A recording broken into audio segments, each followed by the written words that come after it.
Japan's history didn't begin where you think it did. Long before the samurai, before the emperors, before Japan became Japan, another people called these islands home.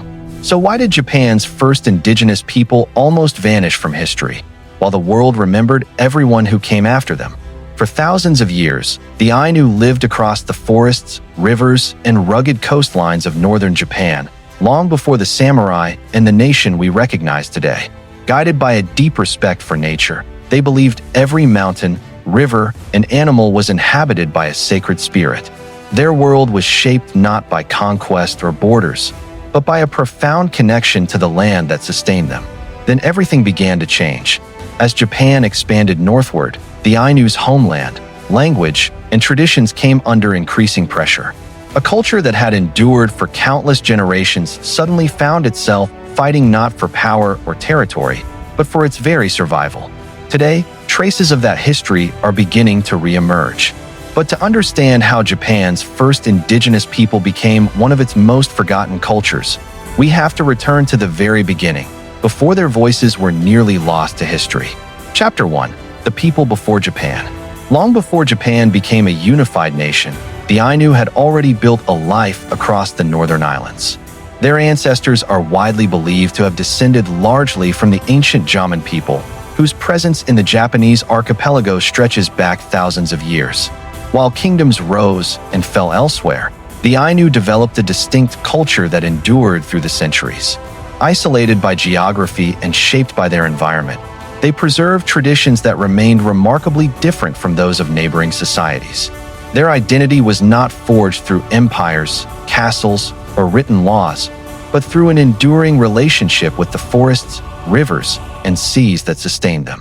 For countless generations, that connection became the foundation of their beliefs, their customs, and their way of life. Their homeland extended far beyond modern-day Hokkaido. Ainu communities once lived across southern Sakhalin, the Kuril Islands, parts of northeastern Honshu, and nearby coastal regions. Rivers became highways. Forests became homes. The sea became a source of both food and connection. Their world was vast, and it was shaped by the land rather than borders. Dense forests provided deer, bears, and edible plants, while salmon-filled rivers sustained entire communities year after year. The surrounding seas linked distant settlements, allowing trade, communication, and the exchange of ideas across the northern Pacific. Long before political boundaries divided these regions, the Ainu understood their homeland through changing seasons, flowing rivers, and familiar coastlines, not lines drawn on a map. To them, the landscape was not territory to be claimed. It was a living world to be respected.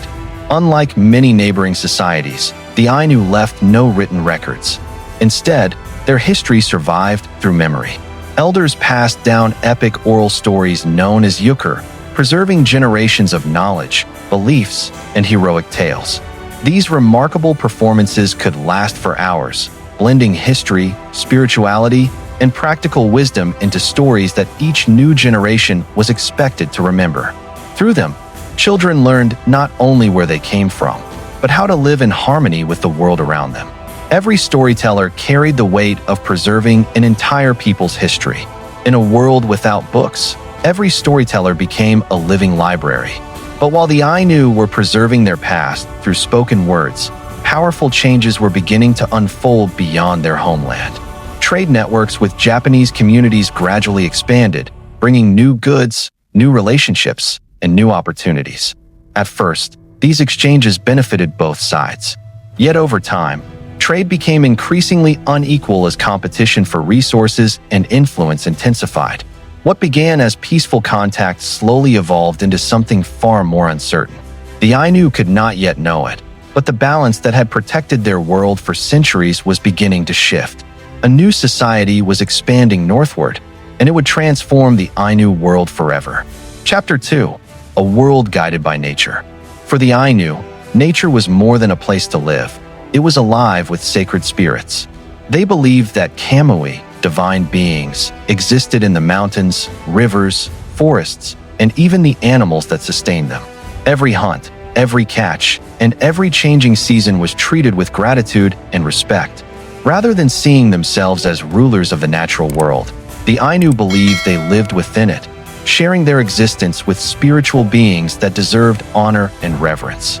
Every successful hunt, every river that yielded salmon, and every forest that provided food or shelter was viewed as a gift rather than a possession. Before taking resources from the land, rituals and offerings expressed thanks to the Kamui, reflecting a worldview built on balance rather than conquest.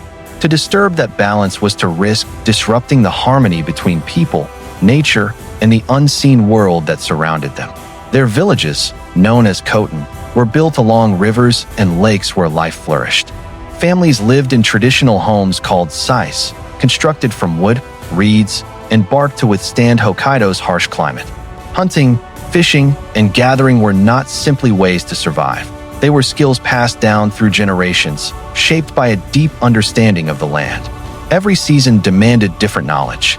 Salmon returned to the rivers at predictable times. Forests offered medicinal plants and wild foods, and skilled hunters learned to read tracks, weather, and changing landscapes with remarkable precision. This knowledge was earned through years of observation and experience, then carefully passed from elders to the young.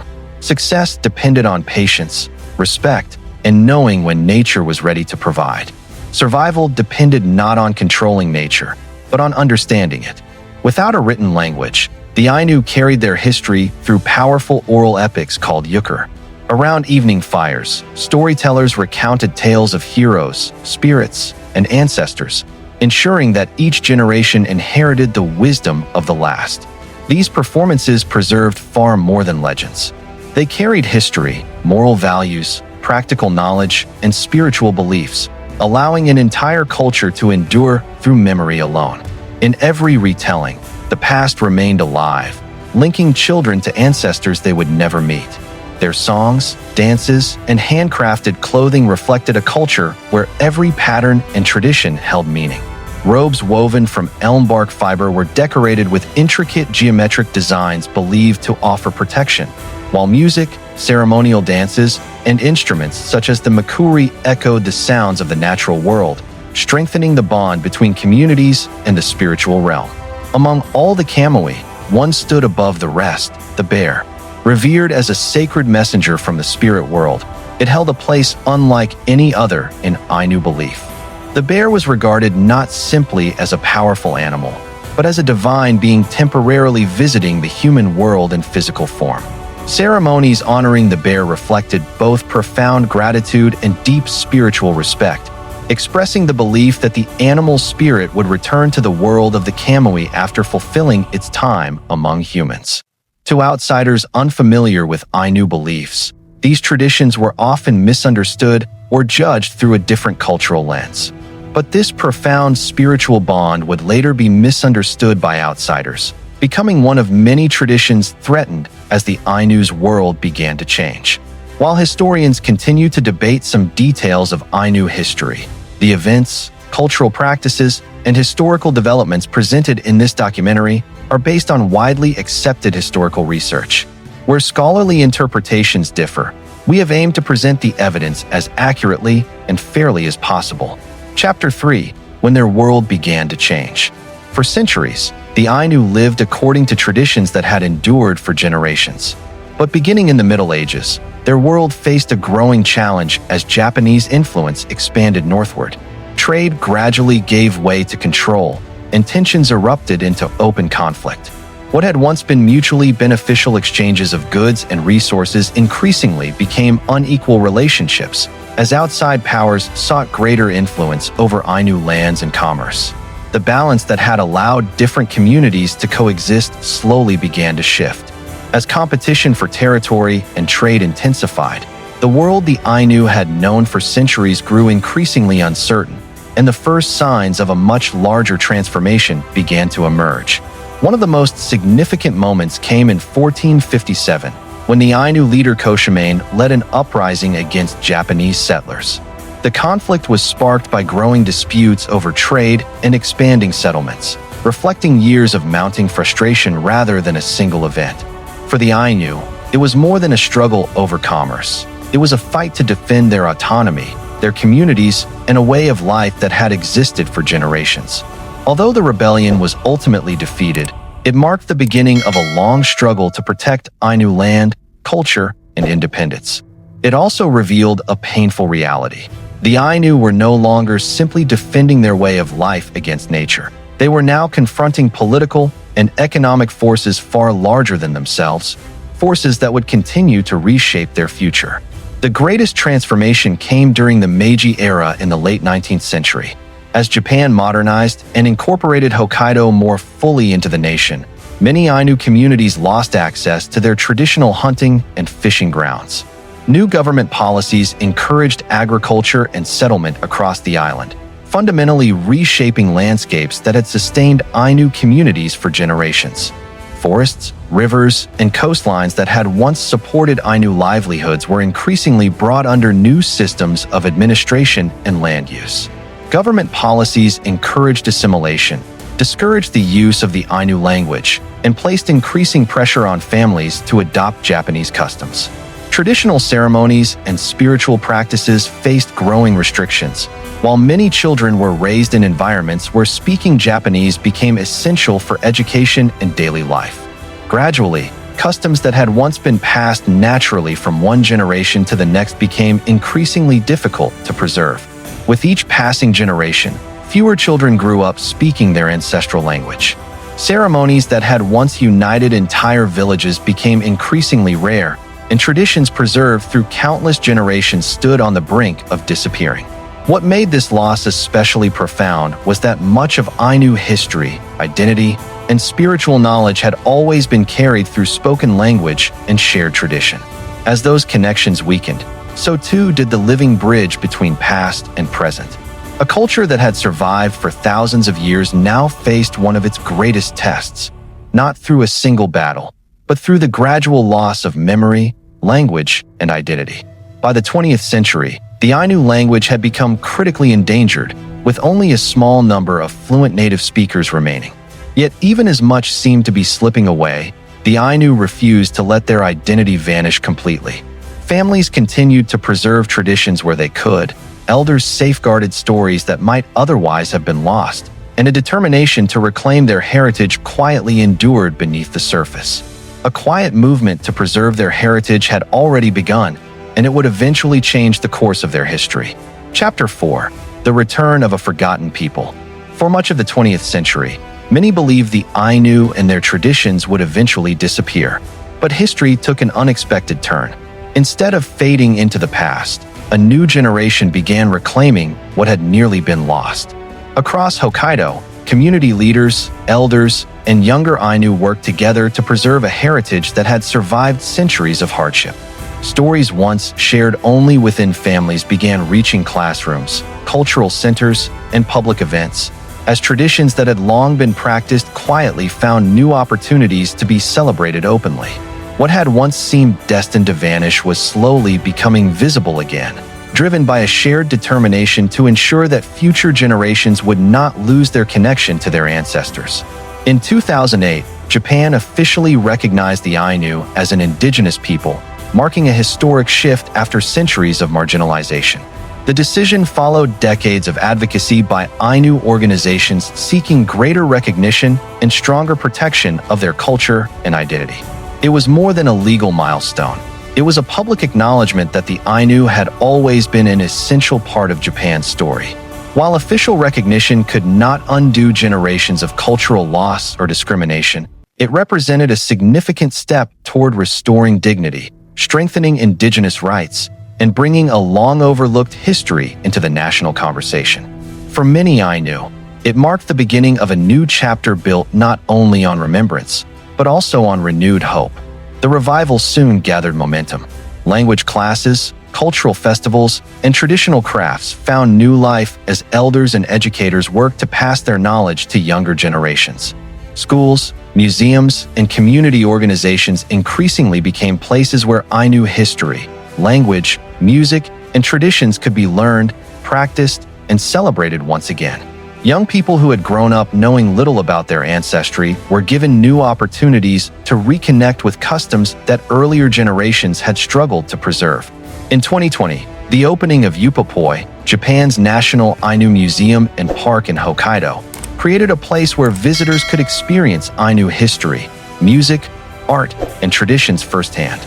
More than a museum, Upapoi became a living center of cultural preservation, where exhibitions, performances, language programs, and traditional ceremonies help ensure that Ainu knowledge continues to be shared with future generations rather than remaining confined to the past.